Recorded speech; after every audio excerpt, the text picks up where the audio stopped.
Yokoso, Kanajou to Nerd Satsudan. Você está ouvindo ao Papo Nerd com elas.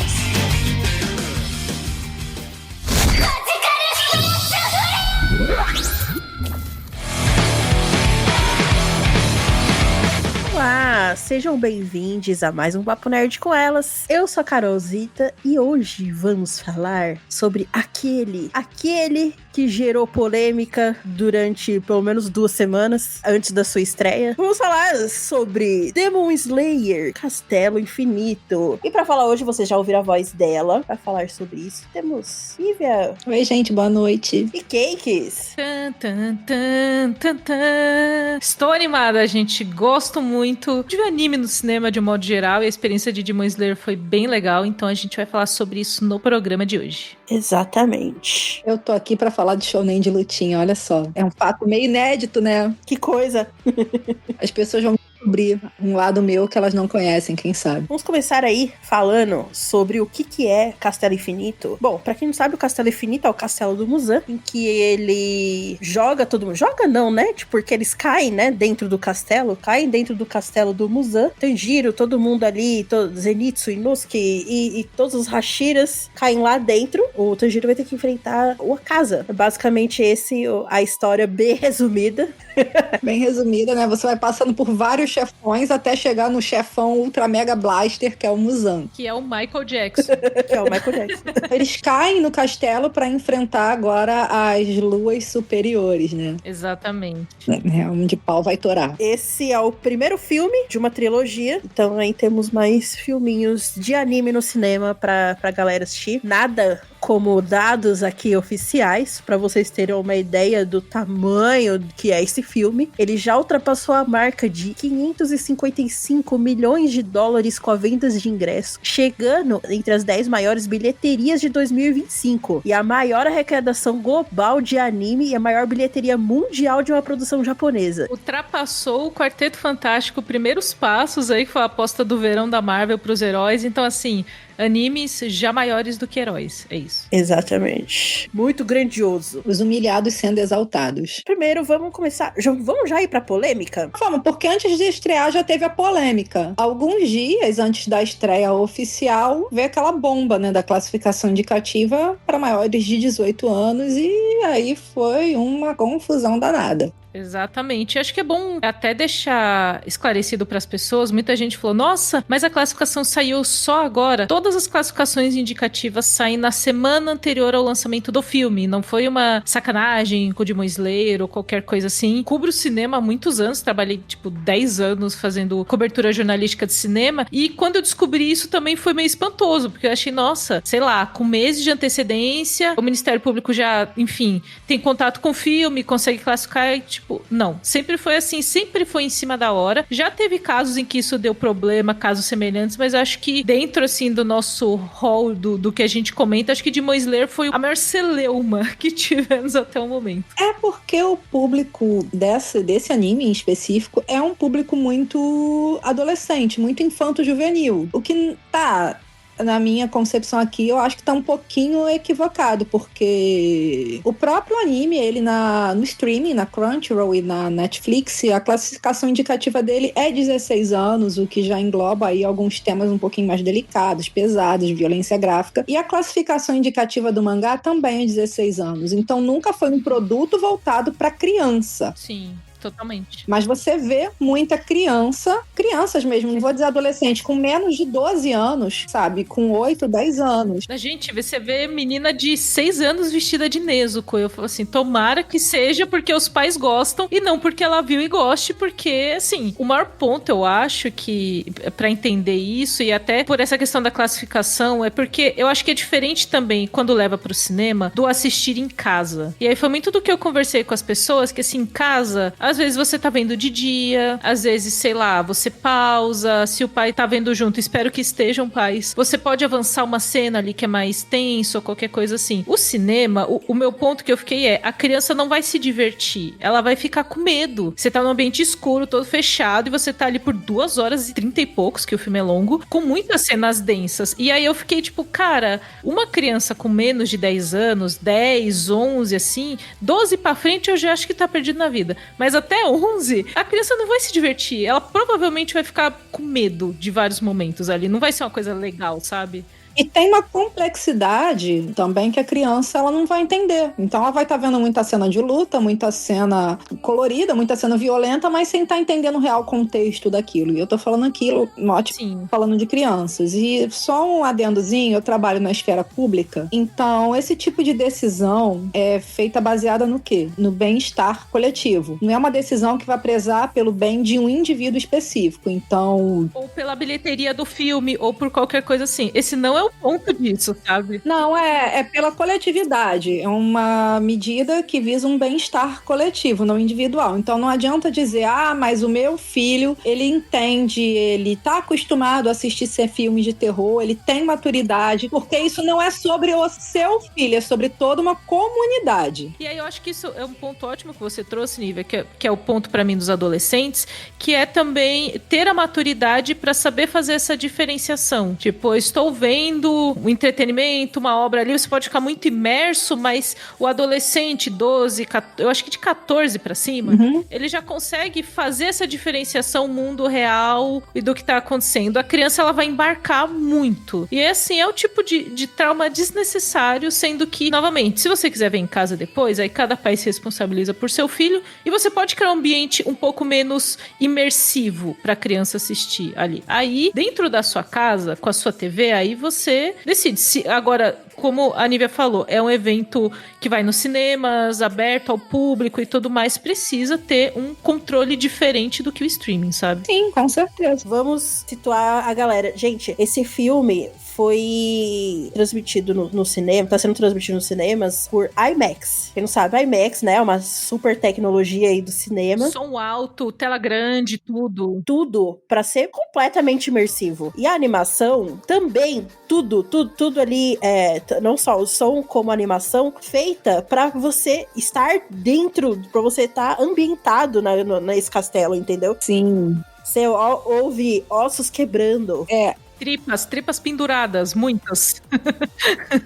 São barulhos pra te causar repulsa mesmo. É, um som pra incomodar, pra você ficar incomodado. Sim, é bem... A questão do som, ela é muito realista nesse filme. É muito intenso. E você percebe quando você tá assistindo que eles fizeram esse conjunto de som e imagem pra causar esse impacto em quem tá assistindo. E causa mesmo. É a luta final da história. São lutas muito cruéis. E aí, essa parte da violência mais direta, gráfica, sangue, entranhas, ossos, colunas, inclusive, aparecendo. E toda a parte também de um medo, uma coisa muito aterrorizante do ponto de vista psicológico também, que aí entra um tema... Eu não sei se a gente fala qual é o tema exatamente, mas assim, não precisamos falar pra explicar esse tema, mas assim... Eu acho que na justificativa do Ministério Público eles colocaram o tema. Eu não sei se dá problema, gente, colocar no áudio. Qualquer coisa, a Carolzita bota um efeitinho de som aqui, mas o tema é suicídio.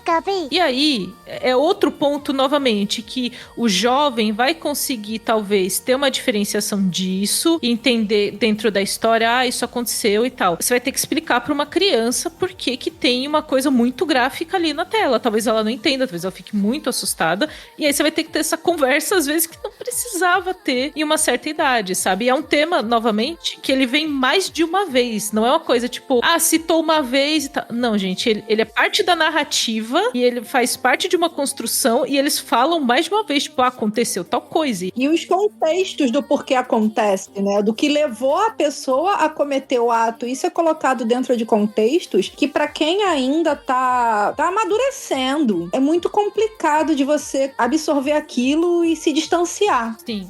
Exatamente. E aí a classificação 18, gente, assim, eu não acho que só pessoas com mais de 18 devam assistir. Nem eu. Inclusive, essa classificação permite que as pessoas de 16 e 17 vão ou acompanhadas ou com uma autorização dos pais. Então, 16 e 17 pode, o que eu acho ok. Disso pra baixo, nem acompanhado. E aí o problema, a questão da classificação 18 anos é justamente por isso. Ela é a única dentro do nosso sistema hoje. Aí pode-se discutir se o sistema de classificação tá correto ou não, mas o 18 é o o único que permite que o cinema barre crianças mesmo acompanhado dos pais. Se fosse 12 anos, por exemplo, poderia entrar uma criança de 5 acompanhada do pai, porque essa classificação permite. Se fosse 16, também poderia entrar criança acompanhada do pai. Foi uma classificação muito exagerada, porque no nosso sistema é a única que faz o cinema ter poder de proibição na entrada da sala. Aí eu acho que dá pra se discutir que poderia não precisar ser 18 pra proibir a entrada de criança mesmo acompanhada, mas é outra discussão. Mas é uma questão do sistema. E só pra dar uma exemplificada aqui, a gente tem alguns animes que também abordam essa questão de atenção à vida, ao suicídio.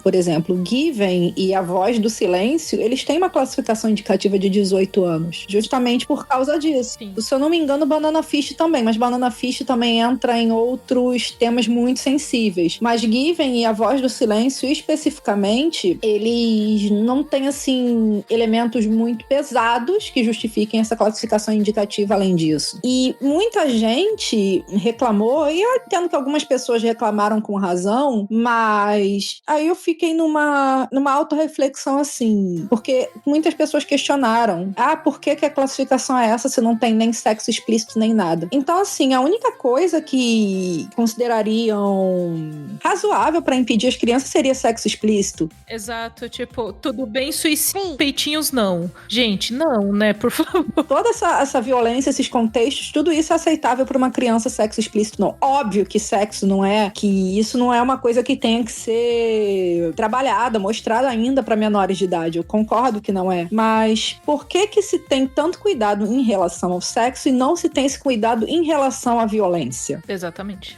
É porque o pessoal quer banalizar a violência. Então acho que rola aí sim uma banalização à violência, sim. Eu assisti Rambo quando eu era criança, né? Eu assisti filme de terror quando era criança.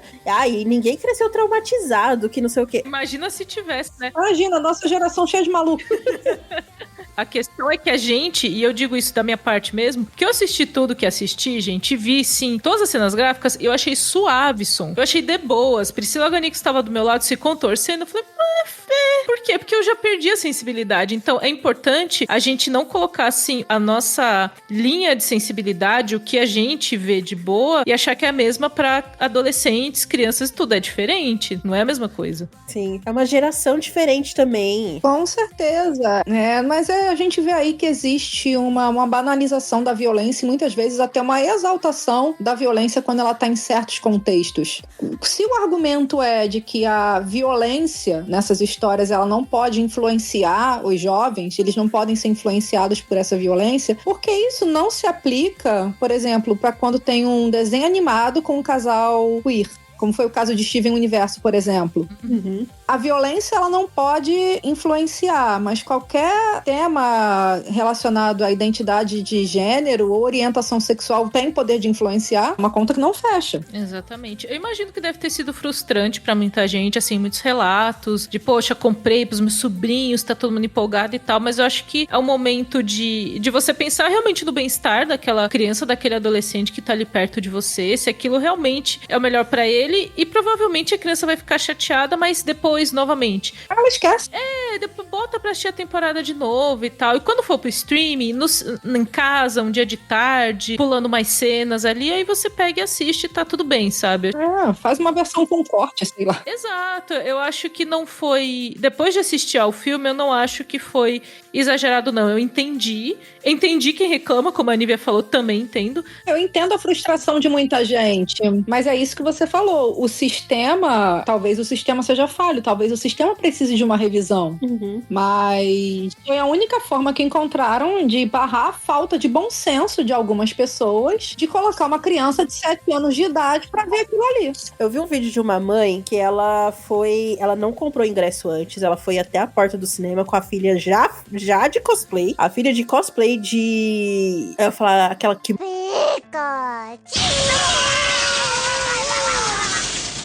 Shinobu, a das borboleta, cosplay de Shinobu. Todo mundo erra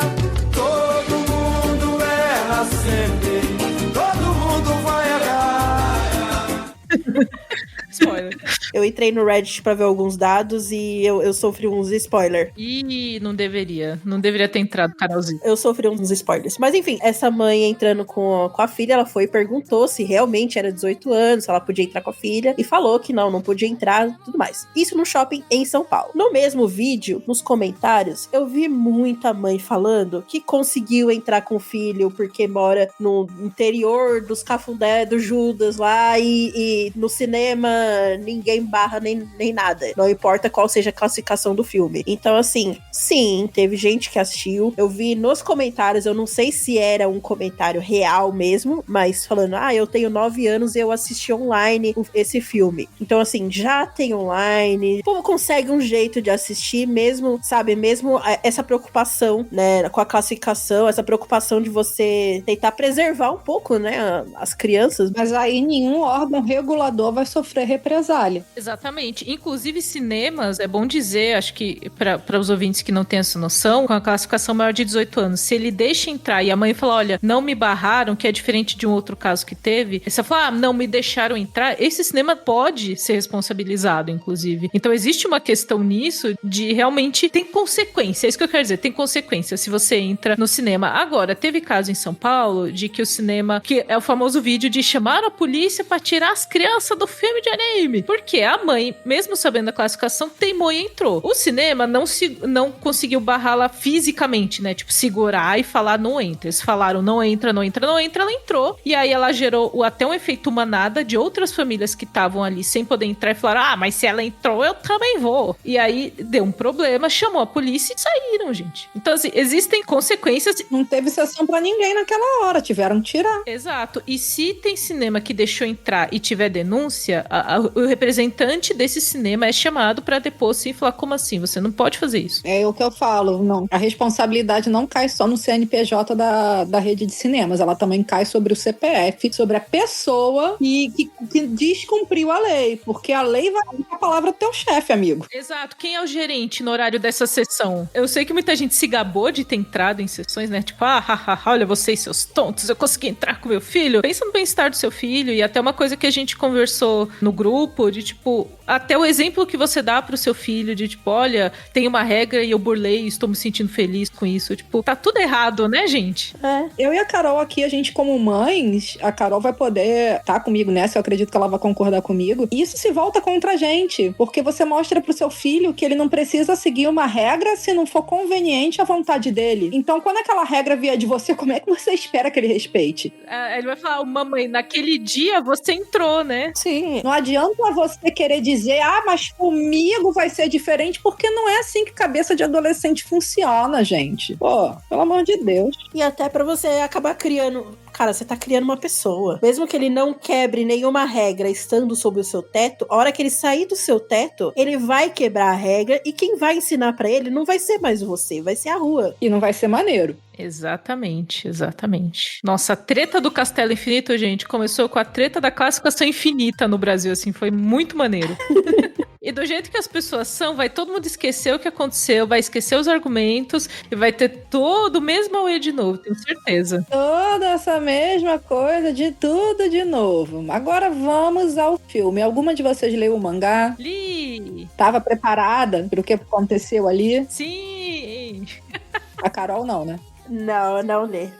O mangá, ele apresenta a história ali e tal, beleza ali, ok. Mas assim, o que o estúdio de animação faz na tela é muito impactante, mesmo pra quem sabe a história. O negócio assim, isso que a Carol até falou no começo, IMAX, som, imagem grande, uso de cores, uso de movimentação, tudo é muito absurdo. Assim, é ganhando vida, obviamente, das páginas do mangá, mas é um rolê assim que mesmo, acho que mesmo todo mundo que já sabia o que ia acontecer ficou muito espantado em como aquilo ganhou vida na prática, sabe? Eu fiquei, porque assim, coisas que no mangá eu li na correria, porque você tá lendo, você tá vendo as coisas acontecer, você quer chegar logo, você vai passando com pressa e você não repara direito. Então foram coisas que eu meio que apaguei da minha mente e que revendo vendo o filme, eu vi isso, eu lembro disso, mas a forma que o filme apresenta aquilo ali pra você é surreal. É surreal. Eu até saí do cinema um pouco enjoada, desconfortável por causa do excesso de luz, de movimento, de som. Esse excesso de estímulo às vezes me deixa um pouquinho baqueada,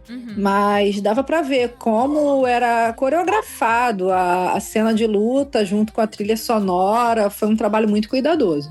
Foi tudo muito feito pra ser muito fluido. Eu vi algumas discussões aí sobre, já chegando na parte da animação, em que o Ufotable, que é o estúdio de animação, fez o filme a ser um marco no cinema de animação japonês. Eles trabalharam pra ser um marco, pra ser assim, olha, a partir daqui só faremos filme assim, ó, nessa qualidade. E eles souberam usar muito bem os elementos de Demon Slayer no filme. A questão das respirações, dos kekijutsu, dos demônios, eles souberam usar esses artifícios muito a favor no filme. Sim, total. Eu ia falar que aumenta o patamar, Carolzita, não só deles próprios internamente, mas de todos os estúdios que vão lançar filmes a partir de agora, vão ficar tipo, caramba, a meta ficou muito mais alta daqui pra frente. Sobe o padrão. Exatamente, sobe demais, que é uma coisa que o próprio anime de Demon Slayer fez muito pela indústria quando ele começou lá atrás. Ele também trouxe muita gente de volta, o mangá trouxe muita gente de volta pra esse mundo, e também estimulou essa competição saudável, né, dos estúdios, tipo, pô, a gente tem que melhorar a animação, tem que melhorar, tipo, olha o que os caras estão fazendo. E isso vai acontecer de novo agora no cinema também, né? Eu acho que eu nunca tinha visto uma coisa nesse nível em se tratando de anime.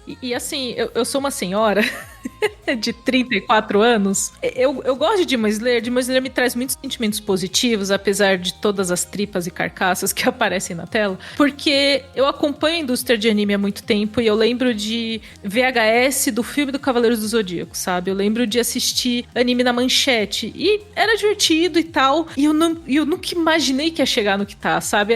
Quase me deixa meio emocionadinha, assim, eu senti muito isso quando começou a subir os créditos. Eu falei, cara, eu tô vendo uma coisa inimaginável, uma coisa lindíssima pra quem acompanha não só a história de Demon Slayer, mas acompanha animes de um modo geral. Foi pica ver isso na tela. Foi assim, tipo, eu me senti assim com um shot de adrenalina, porque foi muito emocionante e ver esse desenvolvimento, ver tipo, caramba, olha onde a gente tá chegando, e chegar até esses pontos que a Carolzita trouxe no começo do cast, dessa bilheteria mundial, de Estados Unidos, se tornou o maior filme de anime, e aí a galera começa a falar, vamos fazer um live action. Caramba, virou meio que um fenômeno, assim, de uma coisa muito, tipo, VHS que eu assisti em casa, sabe? A evolução da indústria, de um modo geral também, sabe? Eu tô entendendo esse teu ponto.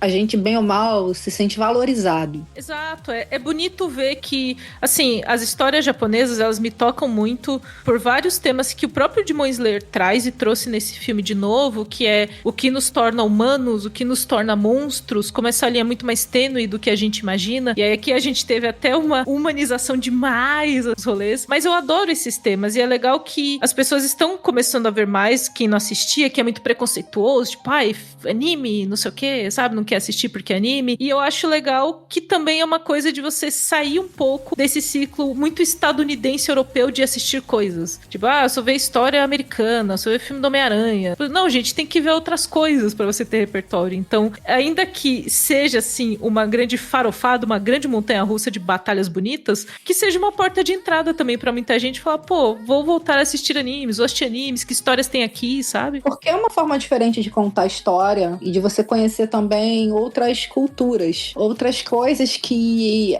Eu, por exemplo, eu não conheceria um monte de coisas se não fosse por causa dos animes. Você, bem ou mal, se aproxima de uma cultura, de uma mitologia até, que é muito diferente daquilo que você está acostumado a consumir, porque até então, há um tempo atrás, tudo aquilo que a gente tinha de entretenimento, que era valorizado e bem visto de uma forma geral, era tudo muito estadunidense, europeu. Até as próprias produções nacionais eram colocadas em segundo plano. As produções dos Estados Unidos, sejam elas em live action ou em animações, né, principalmente falando aqui das produções da Disney, era o que dominava. Então, bem ou mal, o nosso repertório cultural e de entretenimento ficava muito preso naquilo ali, numa visão de mundo que era muito limitada. Sim, e até também o entendimento. Por exemplo, você entendia muitas coisas como clichê com base em obras americanizadas. Então, você não conseguia entender, sei lá, por exemplo, muita gente achava que qualquer coisa de outro país antes de vir esse boom mais oriental, por exemplo, o cinema russo, cinema italiano, que vinham coisas de formas muito alternativas pra cá, as pessoas assistiam e falavam assim, é um filme cult, não sei o quê. E às vezes não, às vezes é só um filme, sei lá. É só uma farofa lá normal dele. É só uma farofa que a gente tava tão acostumado com uma visão de mundo muito americanizada que quando vinha coisa diferente a gente achava que era cult. Sim. Total. E aí tem muito isso de, por exemplo, idioma, você se assiste o legendado, você vai pegando idioma, você vê às vezes um prato de comida, você fala, que comida é essa? Será que é gostoso? Você vai no lugar e vai provar, enfim, abre as portas pra muita coisa. Aí eu sou a doida das comidas diferentes, quero provar tudo. Também. É muito bom, é muito bom. E aí, eu não sei se a Carolzita quer começar a puxar a história mesmo do filme, que como eu falei, se você viu o anime de Demon Slayer e você acompanhou todas as vezes que todas as histórias de todos os demônios foram explicadas, meu amigo, a gente foi pra outro patamar nesse filme, entendeu? De explicação de história do demônio. É um documentário pra cada demônio. Você tem um Globo Repórter pra cada demônio. Não, mas um em específico foi um flashback tão grande que quando voltou pra batalha eu tava tipo, nossa, é verdade, a gente tá no meio de uma batalha, eu tinha esquecido, verdade. É verdade. Eu lá com um rolo quilométrico, 20 quilômetros de pano passando, mas no meio da batalha. Eu tava parando pra lembrar, alguns flashbacks, ele ia e voltava, né? Os primeiros iam e voltavam. Sim. Que era pra você situar que eles estavam no momento tenso ali, entendeu? O contraste é tão grande entre os primeiros flashbacks e o flashback. Então a gente tinha o flashback do Akasa, que você realmente se sai fora, assim. O flashback do Akasa, pra vocês terem uma ideia, foi uma equipe de animação separada pra desenhar toda a animação só dele, tipo um mini curta dentro do filme. É um filler, gente. Tem um filler dentro do filme, entendeu? Ultimate filler. Não, é necessário pra você entender todo o contexto e a carga dramática do personagem. Sim. Não, mas eu falo filler como uma pessoa que gosta de filler. É elogioso, mas assim, é muito... Até o que a Carol trouxe, assim, foi uma equipe separada, é bem legal de pensar, sabe? Mas convenhamos, gente, eles precisam fazer 3 filmes desse arco, então vai ter a enchida de linguiça, né? Tecnicamente. Não que eu esteja reclamando, não que seja ruim, mas em alguns momentos eu acho que ficou sim um pouco cansativo, porque é um filme longo e do nada você tem essa quebra no ritmo da narrativa. Eu achei também que eles deram uma prolongada, principalmente na parte que eles estão correndo, porque o filme todo eles estão correndo. Meu Deus do céu, nunca chega. Sabe Naruto pulando de árvore em árvore? É eles ali no castelo que não acaba. É a São Silvestre dos Hashiras, entendeu? Teve Hashira, inclusive, que só apareceu correndo. Sim, eu acho que essa ideia de colocar correndo é pra você continuar naquela sensação de vai chegar lá, e não chegar pra trazer essa sensação de castelo infinito mesmo, entendeu? Sabe? Tipo, de movimento, de que tá crescendo o castelo, de que tá vai. E cansando. Você não chega. Exato, cansando. Porque aquilo ali vai te cansando, porque você tá avançando e não chega em lugar nenhum. Exatamente, é muito a urgência do que tá acontecendo, então eles estão muito ali, tipo, a gente tem que chegar no Muzan, precisamos chegar onde é que tá, onde está Michael, where's Michael Jackson, eles estão nessa urgência, e foi muito também para a gente, esse filme começa logo após o final do arco do treinamento dos Hashiras, e muitos personagens são mostrados mesmo só pra estabelecer, tipo, olha, eles caiu aqui, ó, tá a Mitsuri com esse bando aqui, esse aqui tá com esse aqui, o Tokito tá aqui, beleza? Não vamos mostrar as batalhas deles agora, mas ó, eles estão aqui, eles estão correndo, então tá todo mundo situado ali num mapa infinito, né? A gente até tem uma tentativa de mapeamento do Castelo Infinito que eu achei... Porque eu não esperava, eu não sei se eu achei bom, eu vou usar o termo pra falar do mapeamento. Vocês acharam que, eu não sei se é por conta do IMAX, mas eu tenho absoluta certeza que alguém gritou imitando um corvo no cinema? Eu fiquei olhando, eu falei, quem é o palhaço? Eu juro, eu fiquei olhando, ué? Eu fiquei olhando as cadeiras em volta, esperando o palhaço se identificar, e depois que eu notei que era no filme, meu Deus. os corvos que fazem parte da imprensa, inclusive, divulgam informações. Olha aí, o corvo da imprensa. Eu estava do lado da Pri, estava na pré-estreia, que é a Carolzinha também. Eu soltei um oxi muito alto no cinema. Falei, oxi! Aí, tipo, tá bom. Eu levei um susto. Por a gente ter ido na pré-estreia, eu achei sinceramente que era algum dublador, porque tinha dublador na plateia. Ativação, né? A gente achou que era ativação. Eu achei que fosse algum dublador fazendo alguma gracinha, assim, mas não, gente, é do filme, é real do filme. E é porque eles usam essa parte do som que deu muito essa sensação, porque ele veio só de um lado. Sim! Então ele não veio na sala toda, ele veio de um... Parecia que ele tava em um ouvido só. Só que é esse bom uso que a gente já falou, né? De como o som é utilizado no filme pra gerar essa imersão. E gera nesse momento também. E é uma cena com uma construção de que você não tá desligado, você tá muito imerso. Você também, tipo, o que vai acontecer? O que vai acontecer? Corvo surpresa! Eu, tipo, gente, meu Deus do céu. E você olhando em volta, quem é o desgraçado? Você tá muito tenso. Mau momento. Não, acho que ele vem um barulho de corvo, tipo, um mau momento tenso, aí, tipo, 2 segundos de silêncio, e aí o... do nada. Eu acho que é um ponto interessante a gente falar do Corvo da Imprensa, porque, curiosamente, apesar de ser um filme extremamente denso, eles colocaram os momentos de humor que eu achei bem encaixados ali, até do Tomioka e do Tanjiro também ali. Gilson! Não, mas foram pouquíssimos. Foram pouquíssimos, mas é que eu achei que não ia ter nada de humor. E até que teve, às vezes eu ficava tipo... Não, tem os alívios, tem os refrescos. E aí tem, tipo, o cara lá que tá com o Zenitsu quase morrendo, e ele fica, tipo... E aí o outro vai brigar com ele e tal. Eu falei, nossa, que cena engraçada do nada aqui e tal. Mas é muito, como a gente falou, pode gerar estranhamento em quem não tá habituado, mas pra quem conhece anime, é isso mesmo, assim. Tem essas cenas meio malucas, sabe? É bem assim. Até quando você lê o mangá, do nada, um porradeiro, insano, e o personagem lá em Tibi falando uma gracinha. Exatamente. Do nada, autorando, aí vem o Tibi do personagemzinho, falando alguma coisa idiota, ou levando uma porrada e voando, quicando em algum lugar. E até, assim, complementando essa parte de como o filme gerou essa imersão, o segundo ponto que eu amei no cinema, porque foi uma reação coletiva, é quando o Tanjiro vai fazer um negócio na luta do Akaza. E aí o Tanjiro, ele toma uma atitude que é basicamente, ele anuncia o que ele vai fazer. E é muito engraçado, porque tá muito tenso. Sim! Pelo amor de Deus, anúncio de golpe é muito anos 90. Está tudo muito tenso. E aí ele fala o que ele vai fazer. E obviamente o Akaza tem meio segundo pra ter a reação a isso. E o que a gente fala na hora é tipo, por que você abriu a boca, Tanjiro? E aí chega o Tomioka na tela, por que você anunciou um golpe, Tanjiro? E a gente tipo... O personagem acabou de falar exatamente o que eu falei. Assim, ultimate conexão com a tela, sabe? É Ultimate 12 casas. Porque o sétimo sentido, você já despertou o sétimo sentido? Não, porque o sétimo sentido... Né, aquela descrição que precisa falar tudo o que aconteceu, vai acontecer, como o poder funciona. Você claramente não entendeu meu golpe Camus de Aquário. Você tá ali explicando pro espectador como é que o poderzinho foi tirado do... Mas eu acho muito engraçado o fato eles colocaram um diálogo e foi imediatamente depois, e foi exatamente o que todo mundo pensou. Eu falei, tipo, é isso aí, galera. A reação de todo mundo. Amei. Tomioka, inclusive, reizinho 30+, com dor nas costas durante a batalha, assim, outro momento muito bom. Ele não quer conversar, ele só quer ir pra casa. Sabe, botar um gelol ali, sabe? Um spray, pelo amor de Deus. Ele tá lá morrendo de tédio, ele só quer ir dormir.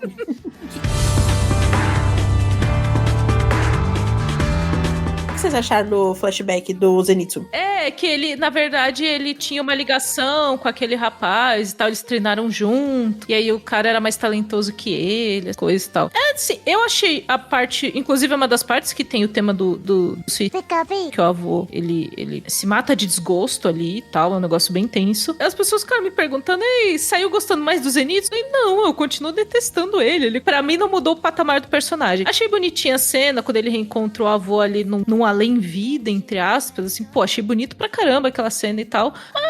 Pra pra mim, continua sendo um bosta e ele treinou com outro cara que também era um bosta. Então, sei lá, ficou na mesma pra mim. Não tem mudado minha opinião, não, mas eu nem que eu desgoste dele, nem nada. Mas eu acho que é o tipo de coisa, assim, que era até meio esperado, né? É tipo, meio que não foi nada demais, assim. É, alguma coisa esperada. Tinha que ter alguma justificativa de toda...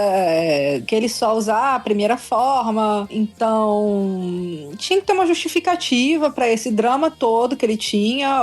Dava pra ver que esse menino era meio traumatizado com alguma coisa, mas... Por isso ele grita que nem um corvo assassino. Ah, mas quem aturou o Asta em Black Clover, o Zenitsu Não, o Zenitsu ainda é de boa. Eu assisti Black Clover por osmose, porque meu marido tava vendo, e assim, sinceramente... Mas assim, o que eu ia falar é que eu acho que a luta do Zenitsu também, ela tem um ponto ali de tipo, olha, o Zenitsu fica. Mas eu sinto que ela perdeu a força encaixada entre a luta da Shinobu, que é a inicial, e a Shinobu perde, e a gente fica com o coração... Gente, quando caiu a borboleta, meu coração caiu junto. Que... Eu não acredito que isso tá acontecendo. E eu li o mangá, mas é porque, tipo... Foi muito intenso a luta. E a do Akaza é tudo isso que a gente falou e vai falar mais ainda. Gente, por que puseram o Mamoru Miyano pra dublar o Douma? Perdeu força. Quem fez isso não é inocente. Ai, cara. A gente viu dublado e eu tive... A gente viu dublado.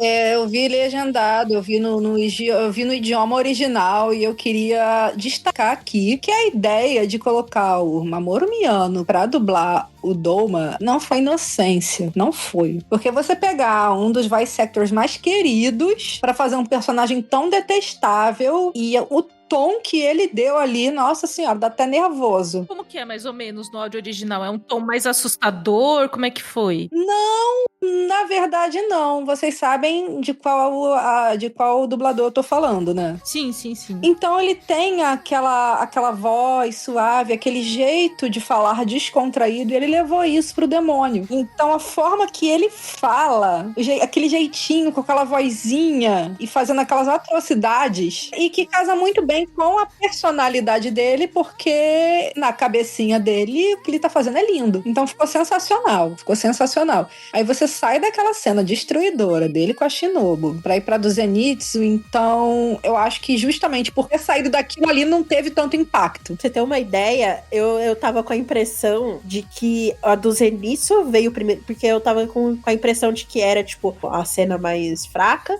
a mediana e a pior pra da casa. E eu achei que fosse antes, não, mas a do Zenitsu foi a do meio, né? Foi a do meio. Começa com a da Shinobu, com os flashbacks lá da irmã dela e tal. E assim, a dublagem no original em português, ela seguiu essa linha de ser um pouco afetado, mas eu sinto que teve umas horas que teve uns memes, e aí me dei uma desconectada tão grande do filme que eu falei, nossa, gente, uau! Mas a adaptação, você tá falando? Na adaptação, no Douma. Tipo, tava ok, aí chega uma hora que ele fica ficandinha, não sei o que, eu fiquei, tipo, entendi, mas é que pra mim não funcionou muito bem, me deslocou um pouco, sabe? Não, eu tenho uma questão também com esse tipo de decisão na dublagem. Fizeram isso com o Satoru em Jujutsu e eu acho que não caiu tão bem em alguns momentos. Não em todos, mas em alguns. E talvez seja esse o caso do Douma. Porque no original, como eu disse pra vocês, ele tem esse jeitinho muito simpático de falar, mas não é debochado. Na adaptação, ele é debochado, afeminado, mas sempre com uma voz suave, sabe? Aquele mesmo tonzinho. Não, então, o Douma, ele no original, eu não senti que ele é debochado, porque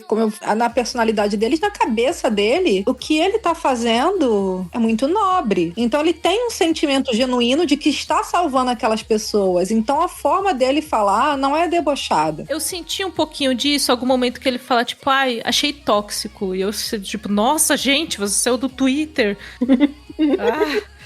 Me deu uma dorzinha assim de barriga e passou. Mas é uma coisa da adaptação, acho que eles ouviram o original com esse tom mais assim, e aí eu sinto que eles estavam no caminho certo e deu umas duas deslizadas, assim, sabe? Em alguns momentos ali da adaptação do próprio diálogo.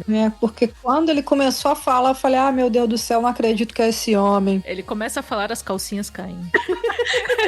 É mais ou menos isso aí, mas foi uma escolha muito acertada, ficou sensacional. Da hora. Então, eu tava com essa impressão, porque a morte da Shinobu foi muito impactante. A forma com que tudo acontece, né? É doloroso, né? Você sente, tipo, não é só. Ai, eu fico mais assim quando, tipo, se fosse o Tanjiro perdendo e tal, mas a perda dela com a construção do sentido da irmã e dela trazer todo o contexto de. Eu sou pequena, eu não consigo alcançar, eu não tenho força. E você ficava assim, não, vai chegar alguém, né? Porque eles não podem enfrentar sozinhos. Ou então ela vai conseguir, sabe? Ela tá falando que ela não pode, mas ela vai poder. Acontece que ele desestabilizou muito ela. Sim. Ela entra nessa luta muito desestabilizada emocionalmente, tendo tudo contra ela da questão da limitação física dela não conseguir decapitar um Oni. E o Doma ser um Oni muito forte, né? Ele é o número 2, se eu não me engano. Ele é a lua número 2. A lua número 2. Ele é a lua número 2. Ela entra nessa batalha, ela tá muito desestabilizada emocionalmente. Então você vê que isso pesa contra ela. E ele é manipulador, até pelo flashback que a gente tem dele, deixa claro, né? Sim, demais. E justamente por ele falar daquela forma, ela já tem aquela repulsa por ele ser quem ele é. E o jeito que ele fala vai dando mais agonia nela. Sim, essa desimportância pra irmã e tudo, tipo... Se ela não tivesse essa bagagem emocional quando entrou nessa batalha com ele, de repente o desfecho fosse outro, mas é toda uma construção pra chegar nesse final deles dois. E assim, é terrível o final porque ele absorve ela, isso me deu um negócio assim, sabe? A gente lida com animes desde, sei lá, do céu em Dragon Ball Z, né, com isso de absorver pessoas e coisas. Eu sempre achei, tipo, sabe, muito, muito creepy. E aí é um ponto do tipo que a gente não tem um corpo, sabe? Não tem nem um corpo pro velório, sabe? Ele absorveu ela e aí quando ele tá terminando a borboletinha cai no chão. E tipo, ai meu Deus do céu. Ai, que desgraceira, sabe? Tipo, foram muitas emoções e já na primeira batalha. Aí quando eu cheguei no Zenitsu, eu tava tipo, Zenitsu, vai. Eu tava assim, vai, fala, briga, chato, luta, chato. Não quero saber de vocês, Zenitsu. Não é que tenha sido ruim, só que não teve tanto impacto, né? E o Zenitsu, ele vem imbuído no poder do protagonismo, do coprotagonismo, bem ou mal. Então você já espera, se ele tiver que morrer, não vai ser agora. Exato. Ele é do clubinho dos amigos do protagonista, né? Sei os outros, né? Então... Em Santíssima Trindade. O que me incomodou na parte do Zenitsu é que a luta tinha muita fumaça 3D. Verdade. Do nada, vem relâmpagos e fumaça 2D, e aí 3D, e aí 2D, e aí coisas 3D e coisas 2D. E aí eu fiquei meio que, peraí, deixa eu me encontrar. Eu fiquei meio perdida nessa jogada de 2D com 3D, que realmente foi proposital. Não sei também se foi pra realmente causar esse incômodo, né, nas pessoas enquanto estão assistindo. Mas foi a parte que teve mais fumaça. Por isso que eu saí do cinema enjoada. Então, é muito dinâmico, assim. Eu não se enjoo e também eu não me incomodei com a mistura do 2D, mas é perceptível. Tipo, você percebe que tem uma mudança no estilo de animação ali, sabe? E no geral, eu prefiro que animações 2D não 3D. Tipo, gente, não usa. Eu não quero ver isso. Eu também. Me dá nervoso. Se você tá usando estilo, usa o mesmo estilo. Enfim. Eu também prefiro que seja tudo de um jeito só. E vocês repararam também no jogo de luz e sombra dos personagens? Sim. Como é que foi feita essa questão de fazer a iluminação, né, no mocinho e botar o vilão sempre na sombra, no escuro. Sim. Sim. É lindíssimo, assim, é lindíssimo o conceito. Isso é uma coisa também muito teatral, né? Mas achei que ficou bom. Pra você ter uma noção do quanto eu tava tentando reparar na animação, se você vê a hora que o Tanjiro e o Tomioka estavam correndo, o chão tava tão encerado que dava pra ver o reflexo deles. Aí eu vi o reflexo. Eu fiquei assim, meu Deus, que chão limpinho! Ai, que lindo! Meu Deus, vim limpar esse castelo, queria esse chão aqui em casa. Ai. O castelo infinito de chão encerado, hein? Vocês acham que casa de Muzan não é bagunça? Casa limpinha, hein? Chamou ali os convidados, a casa está limpa. A casa está um brinco. A iluminação amarelo quente que parece o sol. Sim. Porque você tá lá vendo o porradeiro comendo, tu pensa ali, ó, um raio de sol, esse Oni vai queimar. Ah, não, pera. Era brincadeirinha! É das lanterninhas. Mas sobre a coisa ainda do 2D, eu só acho legal quando é uma piração tipo Aranhaverso. Aí você desce a ladeira, é loucura, é caos, eu tô esperando caos. Mas eu não senti tanto igual a Carolzita, mas eu reparei. Então já é um ponto que, tipo, não ficou talvez tão orgânico quanto deveria ter ficado. Eu não sei se eles tinham algum objetivo, porque a intenção sim, eles tinham de fazer esse contraste entre 2D e 3D, mas eu não sei o objetivo que eles queriam alcançar com isso. Não sei se era deixar a gente incomodado ou sei lá, ou tentar deixar algo mais orgânico na parte do 3D e mesmo assim, sabe? Não sei. Sei lá, jogar dinheiro na tela, assim, tipo, gente, olha o orçamento aqui, ó.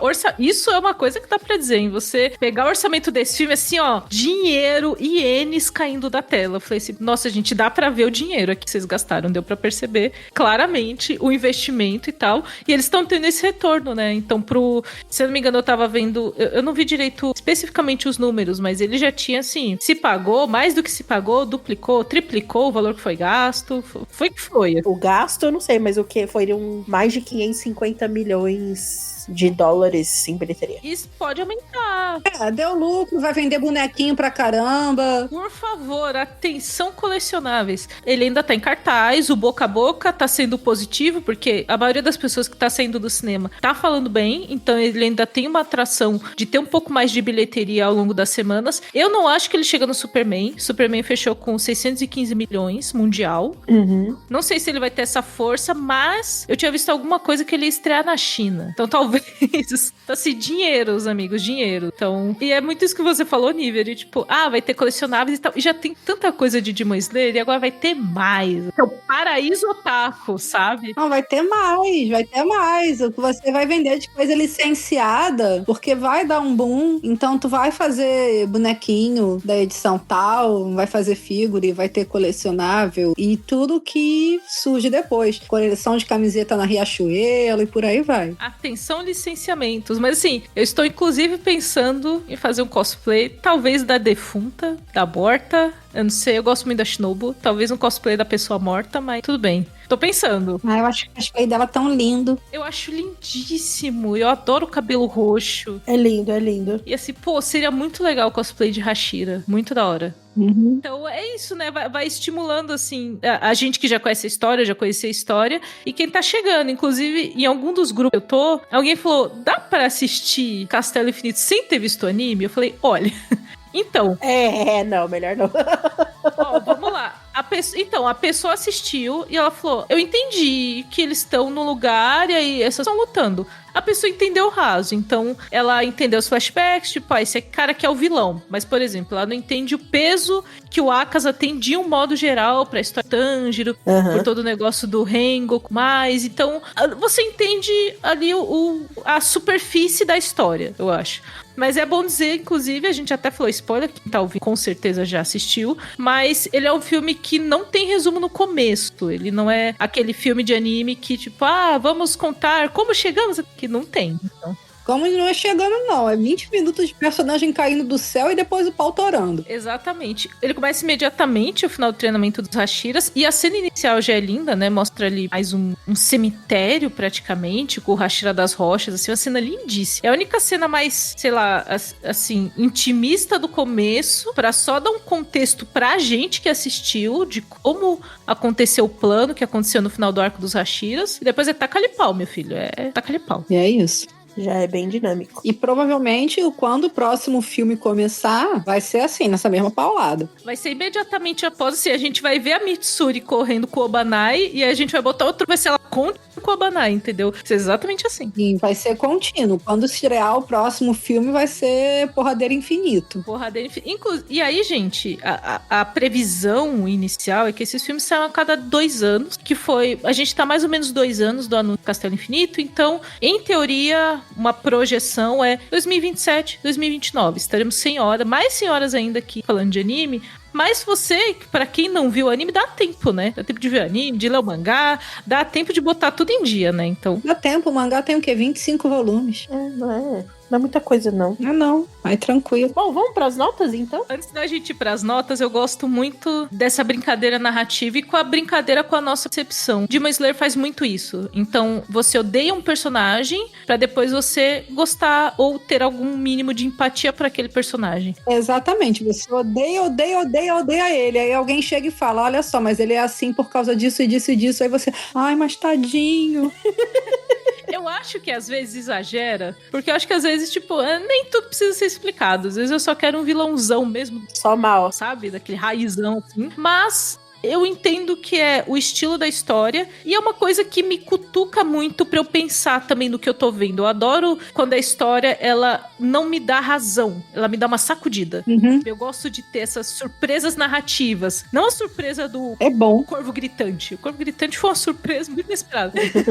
Mas assim, eu gosto de tomar esses chacoalhões. Eu acho que Demon Slayer, especialmente nessa luta do Akaza, que a gente até brincou, é um filler e tal, mas eles quiseram ir a fundo e mostrar o que aconteceu no passado desse rapaz e todas as vezes que o Muzan em si aborda alguém pra se tornar um demônio, um lua superior, é sempre, tipo, alguém que aconteceu alguma coisa muito grave. Não é pouco grave, gente. Não é assim, tipo, quebrei a unha do pé, tô chateado. Não é. O negócio é punk, o negócio é pesado. É o ponto de fazer aquela pessoa se corromper. E você vê que o Muzan, ele vai atrás de pessoas com uma carga muito específica, com uma bagagem. E que estão vulneráveis naquele momento, né? Sim, são aquelas pessoas assim, que elas estão vulneráveis porque elas perderam totalmente a esperança delas no mundo, a razão de viver. E essa ligação de humanidade, né? E aí, esse ponto, você descolar da humanidade e da sua humanidade, e aí você passa a linha entre humano e monstro. Que é aquela ali, que você sente assim, eu não tenho mais nada pra perder. E até assim, eu gosto que me faz pensar em coisas do tipo, na nossa vida mesmo, assim, do quanto às vezes você tá num momento desgraçado por algum motivo e você tá, tipo, com raiva de tudo e de todos. A gente tem esses momentos também. E aí a gente tem que lembrar de, tipo, essa pessoa não tem nada a ver com o meu problema. Você, gente, é difícil isso na hora que você tá puto, desgraçado da cabeça. Eu gosto de trazer essas coisas pra minha vida, sabe? De, tipo, de olhar aquilo e falar, olha como isso acontece, olha como nós somos frágeis ao ponto de, tipo, se desconectar da nossa essência. É muito fácil isso acontecer e é muito fácil esquecer disso no meio da correria da rotina. Então, pra mim, Demon Slayer sempre me dá uma sacudida do tipo, lembra quem você é, sabe? Não deixa isso, o capitalismo e todas as desgraças acontecendo no mundo tirarem a sua esperança, sabe? Porque se tirar é a última coisa que você tem. Não vai ter mais nada ali depois, sabe? Você pensou de um jeito bem profundo. Eu tinha pensado em algo muito mais religioso até, sabe? Do catolicismo, né? Enquanto você tá na sua jornada de vida, ou sei lá, o demônio e te levar para o lado ruim, a tentação. A tentação, tem isso também. Mas é que o Muzan, ele vem e corrompe, né? Pra corromper. Então, eu achei um lado muito mais religioso, sabe? Mas aí eu já acho que não é uma coisa muito religiosa, não. Pode até ser um pouco, mas o Japão não é um país majoritariamente cristão. Pode ter um pouco dos princípios budistas até. É um conceito que tem em todas as religiões, né? Essa coisa da... Mas aí eu acho que é mais um dilema moral. Não necessariamente religioso. É muito de um dilema moral do quanto vale a tua integridade, os teus princípios, a tua humanidade quando o mundo já te deu as costas. Eu acho que é bem por aí. E assim, eu acho que várias religiões passam por isso, como a Carolzita falou. Tipo, tá dentro. Sim. Ali também, porque existe isso de você tentar ser bom, né? E aí o grande contraponto disso é o quê? Menino tangerina. Exatamente. Perdeu a família, que a irmã foi transformada. O pontinho de luz, o rainho de sol. Deus na terra é tangerina. Tanto que é a respiração do sol. Olha só, nosso solzinho. Um pontinho de luz. Eu gosto do menino tangerina, eu sei, gente. Eu sei que, tipo, é o protagonista clássico de shonen. Eu sei, eu assino embaixo, eu quero continuar. E qual é o problema, gente? O clichê não é ruim. Eu tenho um conceito sobre Tanjiro, o Tanjiro especificamente, é de que ele foi feito jeito, ou a autora tentou, sei lá, uma história deixar ele muito... Era pra ele ser uma mulher, é isso. Tipo, a maturidade dele de entender e de cuidar dos amigos. Não, mas eu entendi isso. Do fato dele ser protagonista, mas assim, eu acho que o jeito como ele lidar com as situações é muito maduro emocionalmente. Esse cuidado com o outro é muito um papel feminino, né? É muito papel feminino, uma coisa assim que até não sei, né, se ela queria fazer uma mulher e acabou sofrendo alguma censura, ou se ela quis colocar características femininas, não características femininas, mas tipo, o clichê feminino de ser muito mais maduro nas obras, tanto orientais quanto ocidentais, colocar num personagem masculino e acrescentar essas características neles, né, não sei se essa foi a ideia, não sei como que foi, mas que realmente ele é diferente, né? Apesar dele ser muito clichê, ele tem características diferentes de outros protagonistas masculinos de shonen. É assim, ele tem uma sensibilidade, né? É isso que eu ia falar. Tipo, geralmente, tipo, até Gokus da vida e tal, é o ponto de você ser gentil, mas você é murucutu. Você é fortão. E o Tanjiro treina, ele inclusive tá mais forte na temporada do treinamento dos Hashiras, mas ele não se destaca por isso, por força física necessariamente. Ele tem talento e ele tem todo o rolê das inspirações e que ele é bom e ele vai descobrindo, ele tem a marca, tem tudo ali que o coloca como protagonista, mas não é essa coisa só da parte muito de bater forte, tipo, eu sou mais forte, tenho mais músculos, transformação Super Saiyajin T8. Não é isso com ele, né? O dele é muito mais a personalidade mesmo, e ele se manter firme, né? Ele tem uma maturidade emocional e também o propósito do Tanjiro. A Nezuko é a âncora do Tanjiro no mundo. Sim, sim. Sabe? É o que mantém ele na realidade, na linha. Então ele tem esse propósito com a irmã, esse vínculo que eu acho lindo ele com a irmã, e ele tem um propósito muito forte, muito definido. Sim, ele não se desvia disso, né? Ele sabe, eu acho que esse é o ponto do que a gente falou, de quando tem um demônio, um lua superior, quando o Muzan vem com a proposta, né, de se tornar um demônio, quando você já tá quebrado e você meio que não sabe que é, de toda aquela desgraceira, você aceita, você vai, porque você quer uma nova personalidade, você quer um recomeço e tal. O Tanjiro, ele não luta contra o que ele é, sabe? Ele viu o que aconteceu, ele viu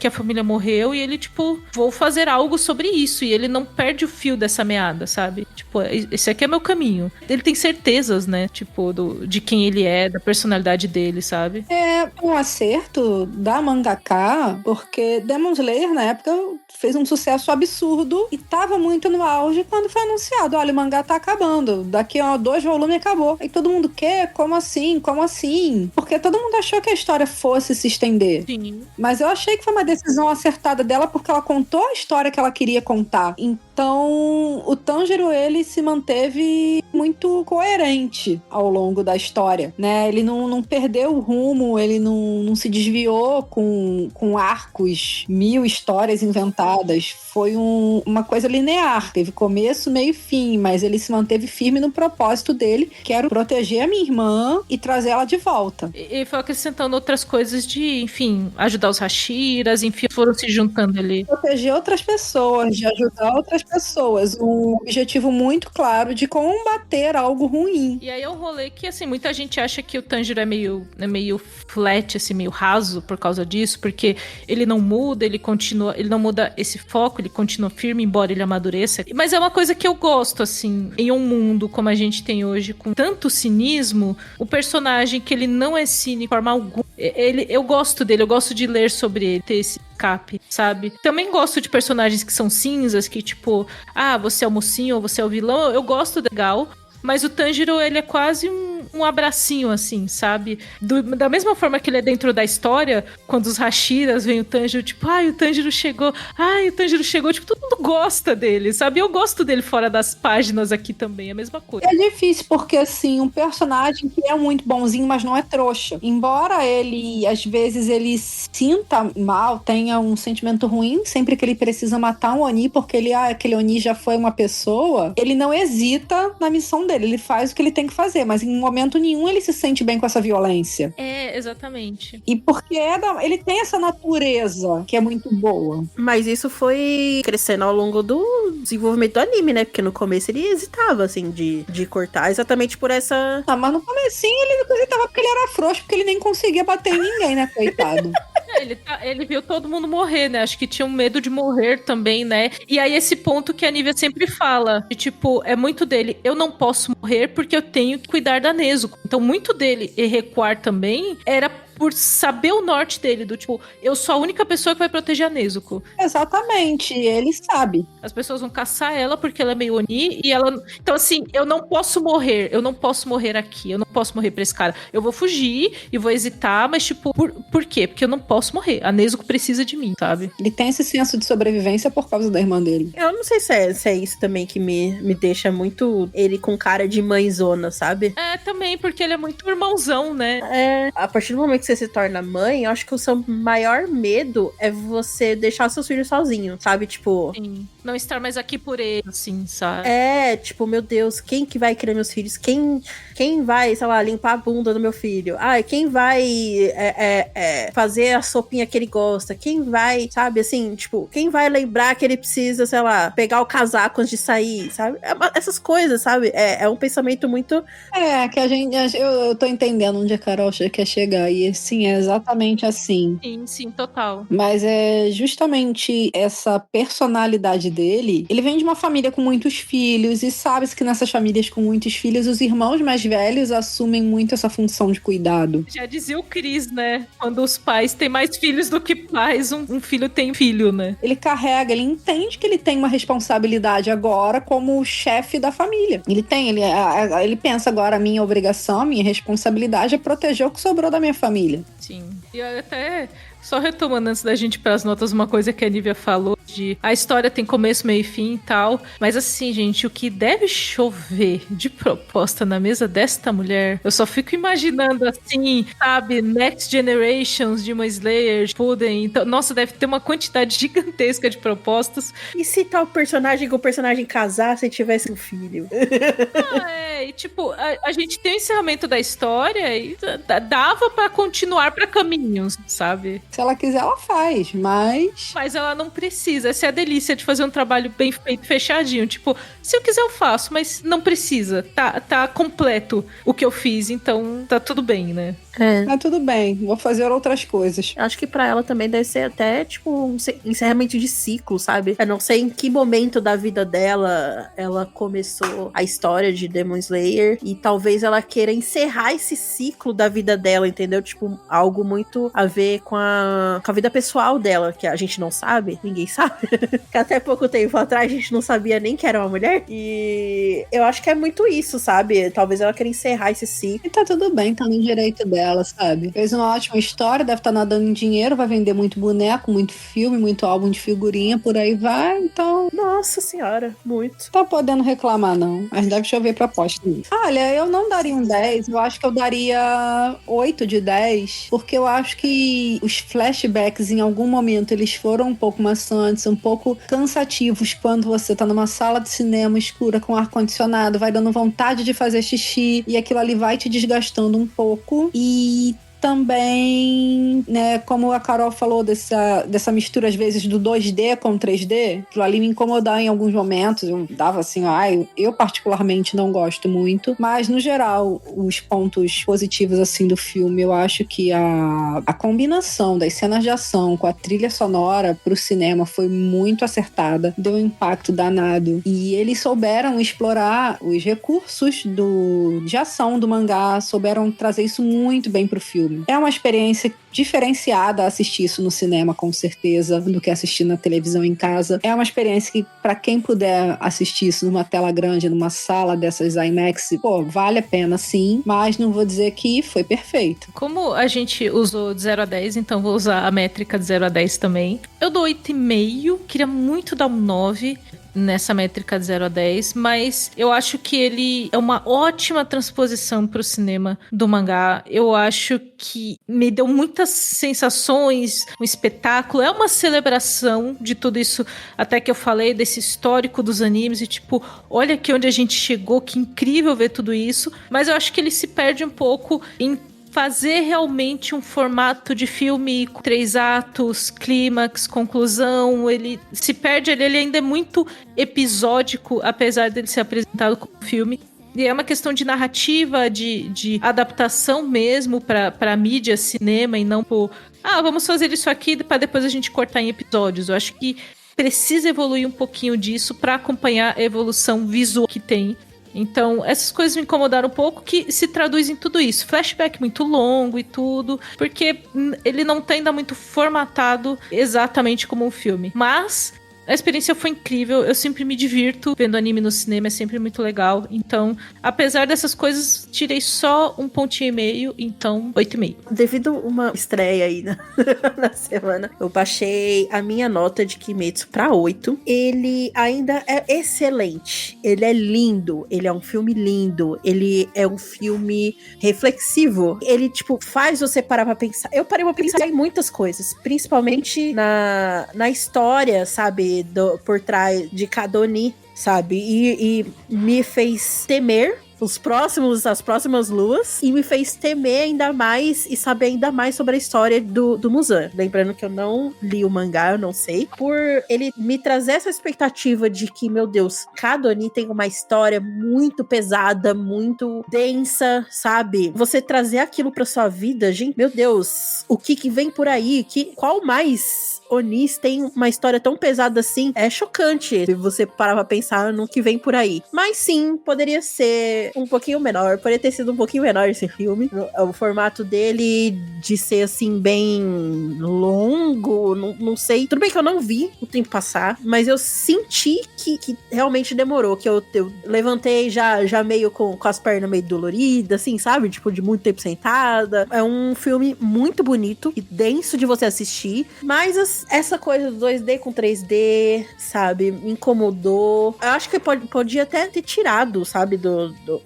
algum efeito que poderia ter sido essa tensão, poderia ter sido maior se sei lá. Ou então, talvez, foi feito pra incomodar e realmente me incomodou. Por isso eu baixei a nota. É muito bom essa celebração do cinema animado japonês no Ocidente, principalmente, porque temos obras incríveis que tentaram vir pro Brasil e às vezes não veio, e coisas a vir a partir do filme de Kimetsu, que subiu a régua de animação ali, coisas a vir que podem ser assim, gigantescas. Ele realmente é um marco. E também, né, baixei um pouquinho a nota por ele ter sido bem introdutório, né? Tipo, vamos... É o primeiro dos 3 filmes, sabe? Então eles meio que estão situando, estamos correndo ainda, sabe? Não chegamos ao nosso objetivo ainda. Então foi bem nesse sentido, assim, que eu baixei minha nota. Eu não sei qual a previsão pra sair do cinema, mas ele estreou dia 11 de setembro desse ano. Então façam aí os cálculos, talvez ano que vem já estejam em algum streaming. E se ainda tiver no cinema e você não viu, vejam, porque realmente é um marco da animação japonesa, sabe? No cinema. Quanto mais gente assistir, né, mais dinheirinhos para merchants e coisinhas que eles podem trazer da animação aí de Kimetsu. Muito obrigado, Nívia. Muito obrigado, Cakes, por ter feito esse podcast comigo. Do que é isso, gente. Obrigada aí vocês por terem ficado até tarde aqui comigo. Foi um prazer. Até a próxima. Quem sabe na próxima eu vou também estar dando as minhas opiniões que ninguém pediu, mas... É sempre muito bom participar do podcast. Muito bom falar de anime, gente. Muito bom falar de Demon. Então, assim, estou cansada, porém felizinha. É basicamente isso. Que é o mesmo sentimento que eu tive saindo do filme. Então, assim, gente, tu caixa. É isso. Muito obrigado a todo mundo que escutou a gente até aqui. E até o próximo podcast. Tchau! Yay!